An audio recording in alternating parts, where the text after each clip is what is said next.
Hey y'all, whether you're an avid listener already or want to make your own podcast like me, Anchor is the easiest way to get started. Let me tell you about it. It's free. You can record and edit your podcast directly from your phone or computer. Anchor will do all the heavy lifting and distribute your podcast for you to major platforms such as Spotify and Apple Podcasts. You can even make money from your podcast. Yes, you can secure the bag with no minimum listenership. It's everything you need to make a podcast all in one place. Download the free Anchor app or go to anchor.fm to get started.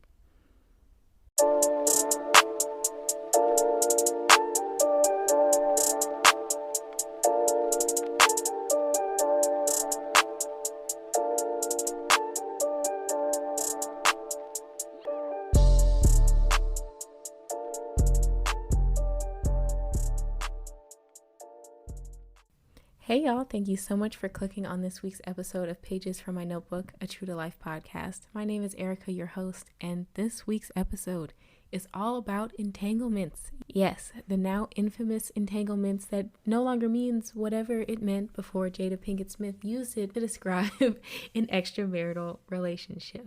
Now, as far as the Smiths' marriage relationship goes personally, I don't care. I'm not invested in it. I'm not Will nor Jada, so it has no effect on me what they do or don't do or agree to do within their relationship. The greater conversation on social media had me thinking about what are relationships in this day and age? How have they evolved over time? Does love mean the same thing? Commitment, faithfulness? Can we still love and be committed to someone and not have it look how it always does traditionally? Does it truly work for some people? Can you really love someone and go out and entangle with others? This episode is looking into what is love? Don't hurt me. You see what I did there? Okay. It goes into what is love, what is faithfulness, and how do we know what's right for us? So without further ado, let's get into the episode. Defining love is a deeply personal topic, and there are millions of books and self-help videos and movies and TV shows that show you how it should be. This is what you should want. This is what you shouldn't want. X, Y, Z, 1, 2, 3, ABC. And I think now, especially in this generation of everything being public and put online, we look at other people as relationship goals. So whether they're fictional, like our favorite couples in movies, or real life couples such as Will and Jada. Now, the thing is, we only see what they want us to see. Sometimes not always what they want us to see, but they're selling us an image always, all the time. As a public figure, I can't say I blame them for that because I wouldn't want everyone knowing all of my business either.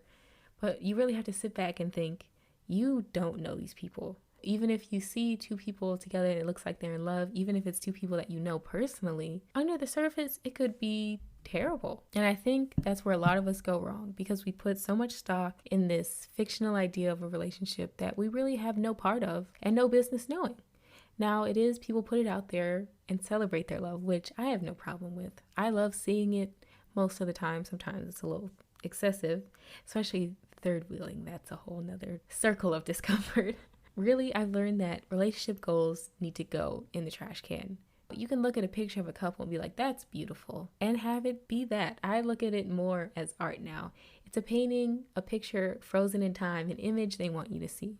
Especially with everything with Will Smith and Jada Pinkett Smith, there's been rumors in the media forever, but at the end of the day, we saw two black people supposedly in love. And now we know that the mirage is shattered, and there's a lot of different layers and things that they've revealed to us. Once again, we don't know everything, that it's hard, that they probably wouldn't be together if it weren't for the money. And that's sort of heartbreaking. This is why they say don't meet your heroes or don't learn about their relationship, because it's never what you expect. And so when we build up our expectations and our foundation of what love is on these people, these fictional ideas of what we make up the relationship to be, we're bound to get hurt. So I want to know, is there any one true way to define love? If we all experience it differently, how can we know what it is, what it feels like, and how can we advise others? A lot of this goes into the personality of people because, for example, abusers will tell you that what they do, taking away your ability to contact other people, is because they love you so much they want you all to yourself, for example. That's not actual love, that's abuse.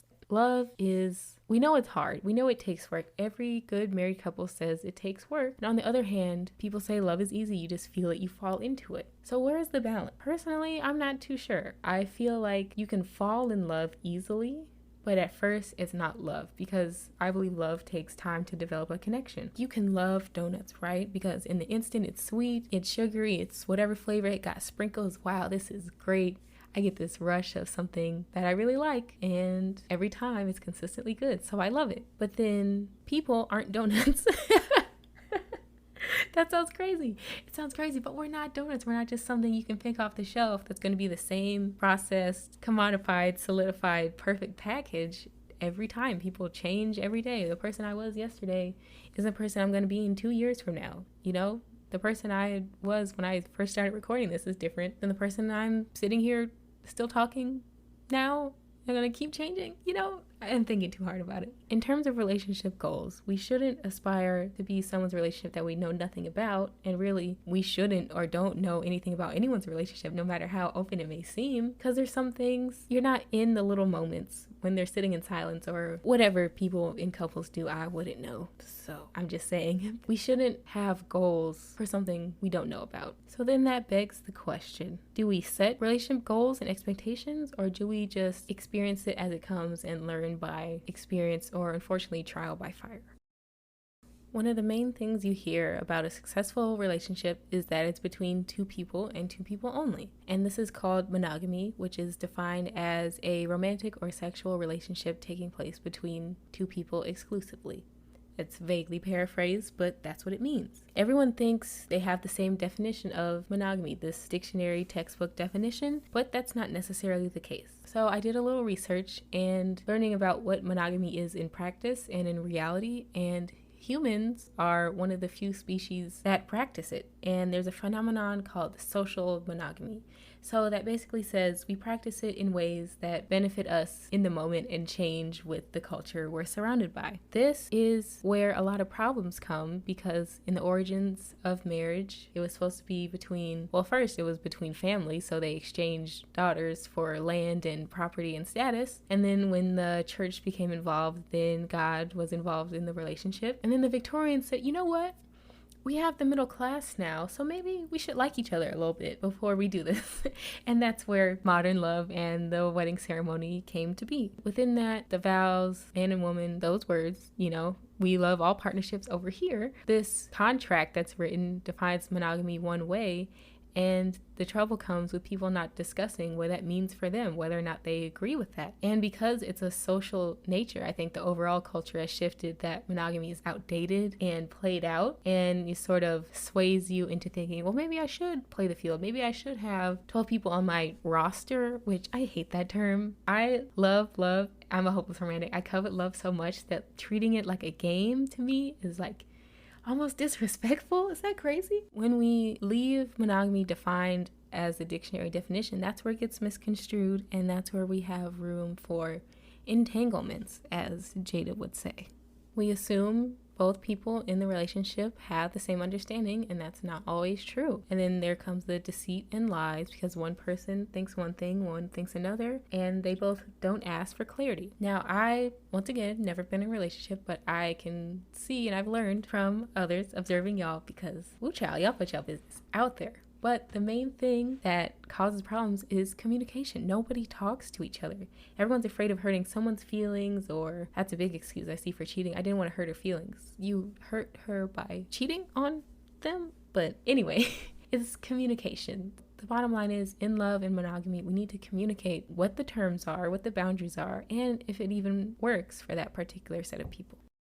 Now, on the other side of monogamy, mono, the root of the word mono, one, and then we have polyamory, poly meaning multiple, amory meaning love or attraction, so attraction to multiple people.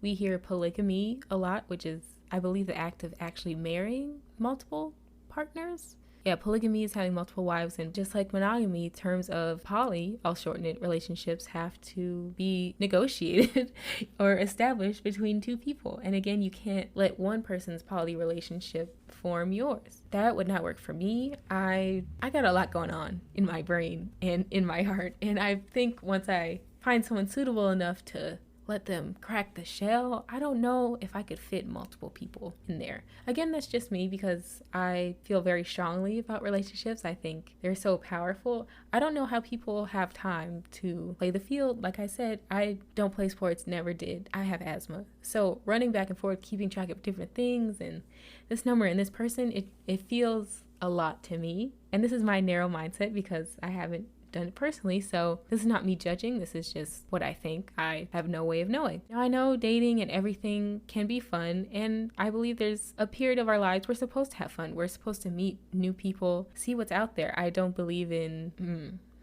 let me not say this the wrong way. I don't believe in sticking with the first, what's an analogy? Picking up the first carton of eggs without checking to see if any are broken on the inside. How lame is that? Referencing grocery shopping. We're rolling with it. When girls and women find their first boyfriend or vice versa, or whatever partnership person enters into, I don't think that we're meant to never explore our other options. I believe in soulmates.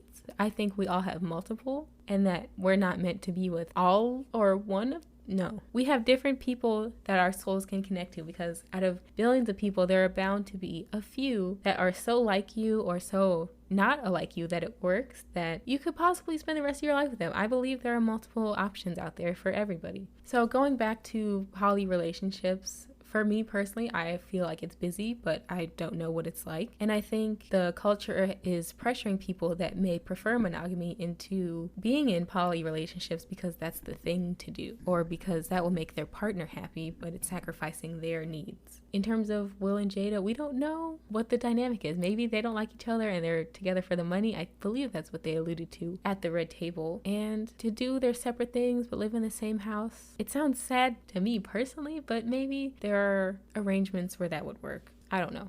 In your relationships, you need to define your terms for each other and be completely open and honest, because without it, you're lying and keeping secrets for what? Expending all this extra energy for no reason. Many people think they understand polyamory when they really don't. They have this skewed perception that quote-unquote open relationships are all polyamory when they're using them as a guise to be able to go out and have sex with whoever they want without consequence and still claim a girlfriend that they may or may not disclose they have to their various sexual partners. And it's a really damaging stereotype that often is used to control women and manipulate them into opening their relationship when it's really a one-sided power imbalance that typically the man gets to go out and do whatever he wants. And if the woman were to do the same thing, all of a sudden there's a problem with it.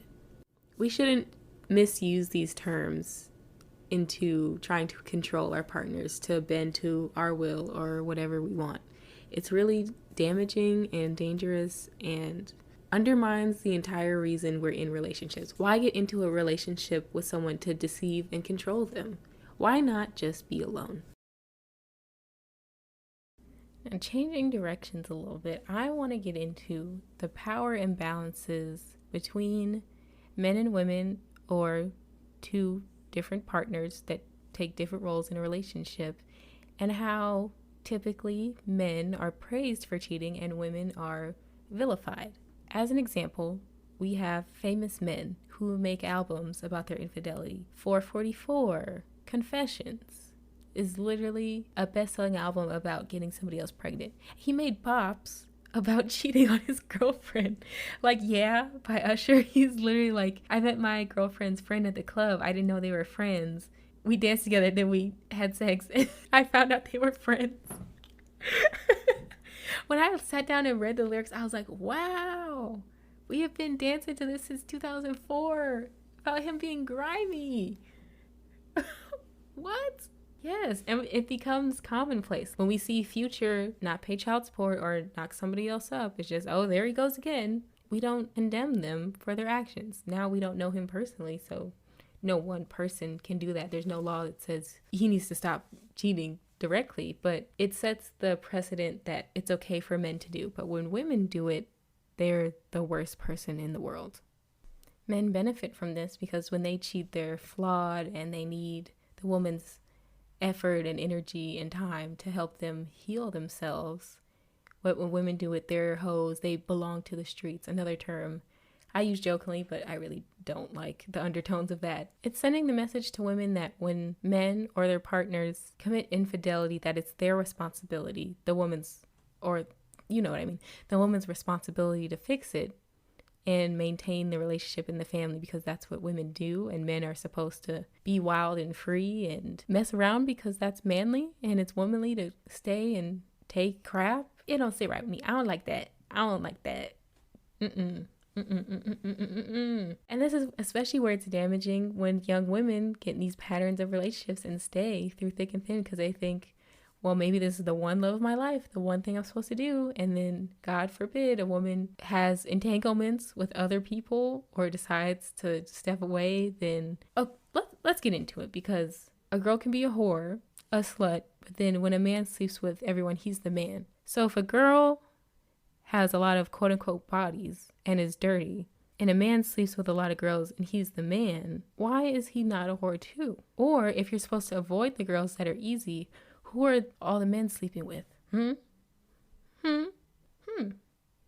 even worse, men typically force women into these polyamorous relationships because they don't want to commit, or they want to have sex with whoever, and then the woman is expected to stay, and that's not really what she wants or what serves her. And then, God forbid, she goes out and does the same thing. There are so many posts about, I suggested an open relationship to my girlfriend, then she found someone else, and now I don't like it. I don't want to do it. And then she won't stop seeing him. Now, polyamory is not for everybody. It's not an excuse for you to go and cheat, which is what most men use it as. Again, I'm not sure, but most people define it as they have these connections with multiple people and they want to explore them, which I don't fault anybody for. Because like I said before, there's so much love and connection and good vibes in the world that we should be allowed to explore. And a lot of people think that poly relationships are taking the easy way out of doing the work of monogamy.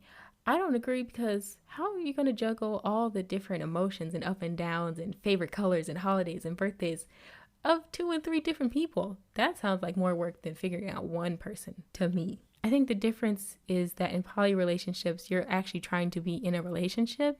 And when we use polyamory as a guise for infidelity or being deceitful to your partner, it doesn't work because your heart's not actually in it. And that cheapens the experience of other real polyamorous relationships that may work for some people. And people don't discover it's for them because of the negative stereotype, or try and force themselves into it, and it doesn't work out for anybody. Another avenue about relationships that I've been thinking about is that airing our dirty laundry, so to speak, has become commonplace. As I mentioned before, nobody talks directly to each other. We're always asking the internet, our mom, our dad, our family, our friends, people who aren't within the relationship.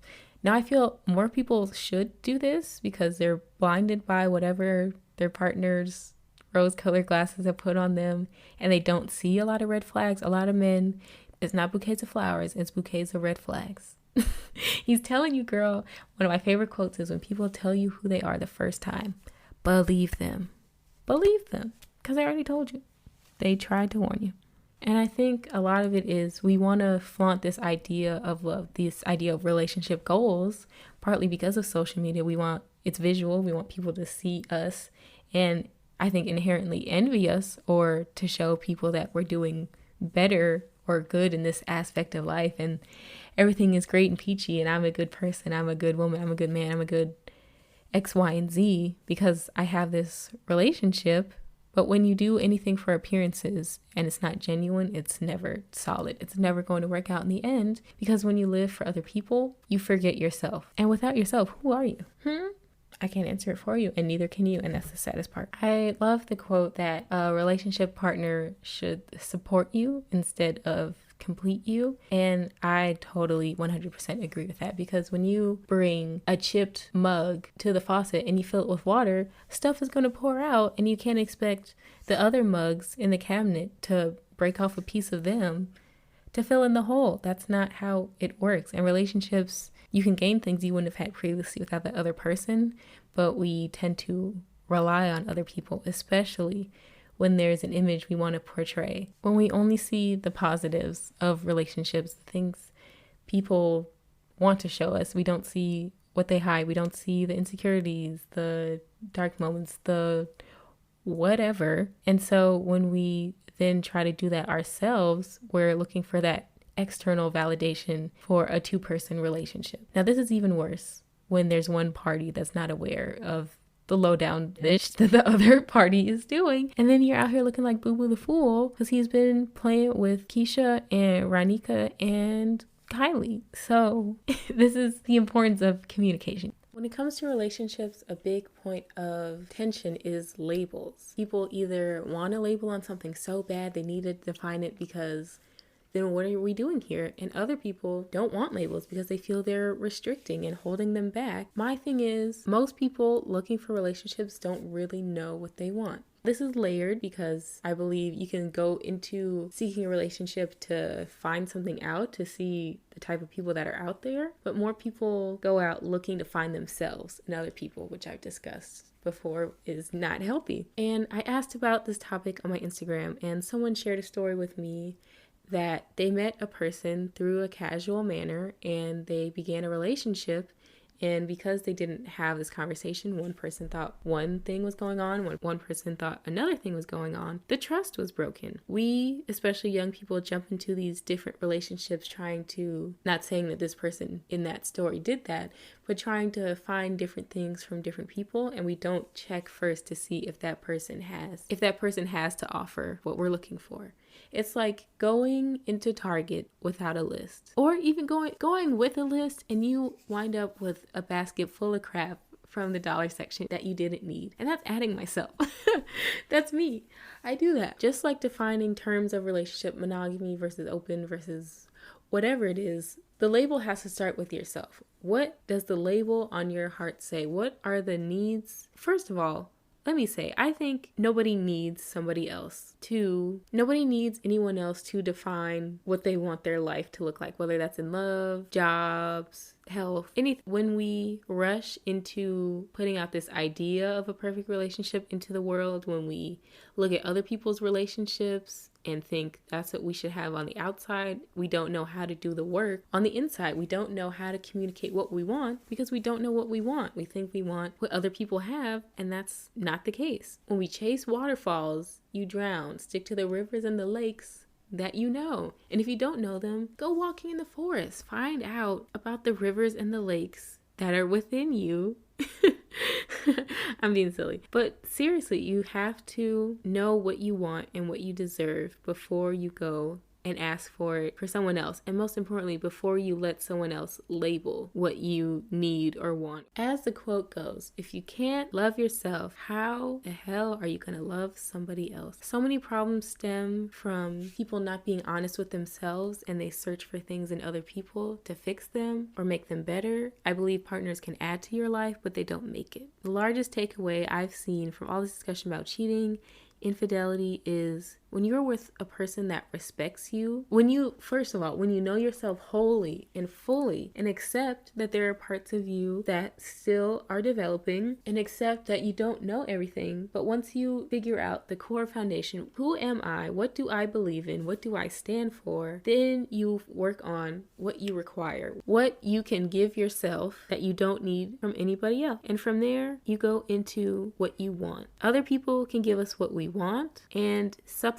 what we need. It's like we have to eat a balanced diet. We can't just eat junk food and then take a bunch of vitamins and think that we're still going to be healthy. You can't let people be a band-aid on a wound that needs stitches. And I'm the biggest proponent of self-love and self-discovery and dating yourself. That's not because I'm bitter, but literally date yourself. Date yourself. That's what I've learned to love to do. People look at me crazy when I ask for a table for one, or I say I'm going to the movies by myself, or I just walked around a museum, or I just go and sit in the park. But from doing that, I'm learning, and I've learned so much more about myself and what I need to work on, and most importantly, what I deserve. But I know once I find a guy that could have the possibility of getting to know me, that I know myself enough to not take anything less than what I deserve. That's what I want you all to take away. You should not accept less because it's what's available. You should not get the generic toothpaste if you know that Colgate sets your heart ablaze and makes your teeth shiny and new, like Chip Skylark said on Fairly Odd Parents. Literally, when you know yourself, know your worth, add tax, your life will change. In relationships, in your job, in how you feel about yourself, everything. You are worthy of love and respect from your partner. It's as simple as that. Woo child, that was the episode on entanglements. I really want to know what you guys think. I'm pretty sure I'm going to release this soon after the first episode this month. It should still be a semi-relevant topic, but I think it will be and will continue to be as long as men are grimy and no, I'm playing. But as long as we have people that go into relationships not knowing who they are, unfortunately, infidelity and boundaries will continue to be blurred and people won't openly communicate. But I hope that this episode has given you something to think about, some things to look up, and given you the insight, hindsight, opportunity to take a look at yourself. Take the time to look at the relationships in your life, and most importantly, the relationship with yourself, and make sure they're up to your standard. Thank you so much for clicking on this episode of Pages from My Notebook. I hope you enjoyed. You can follow the podcast on Instagram at Pages from My Notebook Pod. Like and follow the show Facebook page for episode updates whenever they're posted. Go to my website, which is missericadanielle.wixsite.com/home or /listen or /episodes to read about the podcast, learn about me, follow me on Instagram and Twitter, read episode descriptions, and find out all the platforms you can listen to the podcast on. Once again, thank you, and I hope to have you listening again soon. Pages from My Notebook, a True to Life podcast, is a passion project by yours truly, Erica Barnes. Read episode descriptions and more at pagesfrommynotebookpod.com. Follow the pod on Instagram at pagesfrommynotebookpod and like the pod on Facebook at facebook.com/pagesfrommynotebookpod.